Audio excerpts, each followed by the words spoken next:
안녕하세요. 더 나은 삶입니다.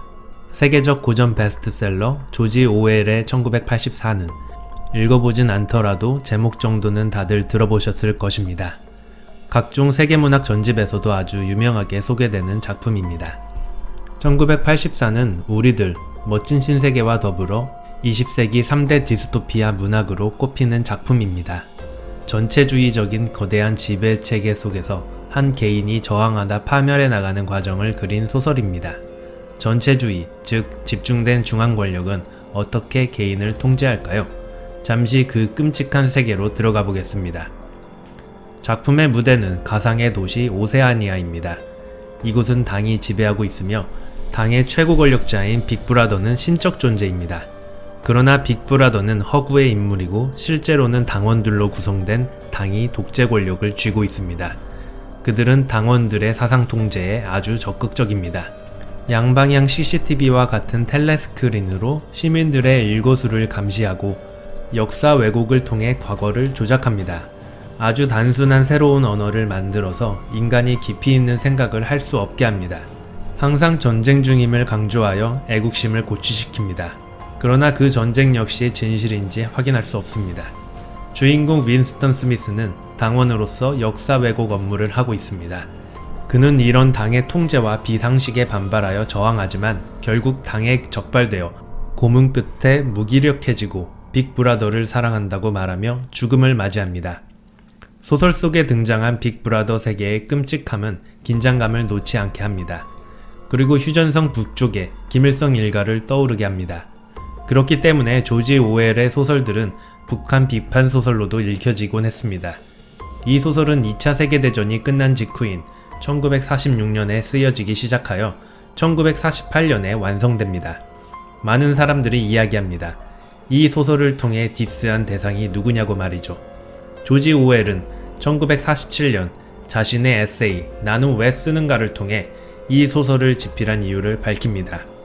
1936년 이후 내가 진지하게 쓴 작품들은 그 한 줄 한 줄이 모두 직접적으로나 간접적으로 전체주의에 반대하고 내가 아는 민주적 사회주의를 지지하기 위해 쓰여졌다. 전체주의가 무엇일까요? 위키백과에 나온 정의를 보면 전체주의는 국가나 집단의 전체를 개인보다도 우위에 두고 개인은 전체의 존립과 발전을 위한 수단으로 여기는 사상입니다. 독일의 나치당, 일본의 군국주의, 소련의 공산당, 김일성 주체사상 등이 전체주의의 예입니다.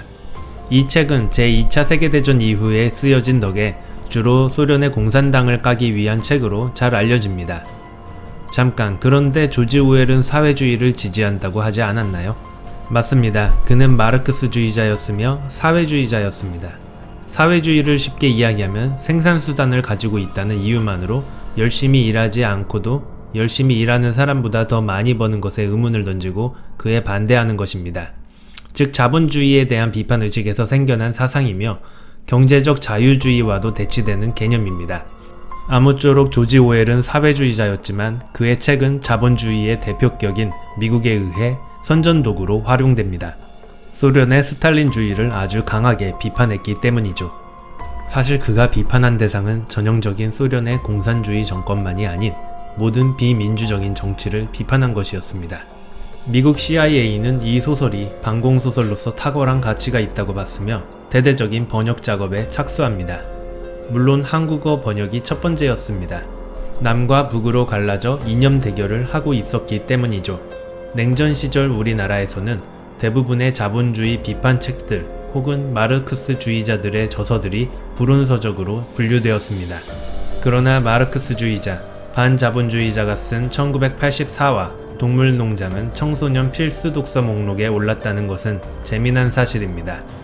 조지 오웰은 정통 마르크스주의 논리를 온갖 변증법으로 치장해 독재를 정당화하는 근거로 사용한다면 거짓 논리일 뿐이라고 비판했으며 반대로 대기업과 상업주의가 지배하는 자본주의를 유지하고자 자유를 억압하면 민주주의는 빈 껍데기가 된다고 이야기합니다. 입만 살아서 자기들 배만 불리는 정치 세력을 아주 싫어했습니다. 다행히 전 세계적으로 전체주의 국가는 거의 없어졌습니다. 왜냐면 너무나 명백하게 실패한 체제이며 누가 봐도 악이기 때문이죠. 그리고 미국 언론 워싱턴 포스트는 리비아의 카다피의 사망으로 이제 지구상에 남은 전체주의 국가는 북한 김정일 정권뿐이라고 이야기합니다.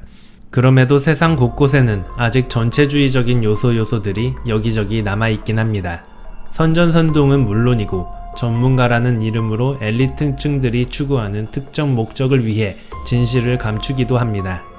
그래도 전체주의가 거의 사라진 역사 흐름에 조지 오웰이 그래도 한몫하지 않았나 생각해봅니다. 그래서 아직도 읽히는 고전의 반열에 오른 것이기도 하죠.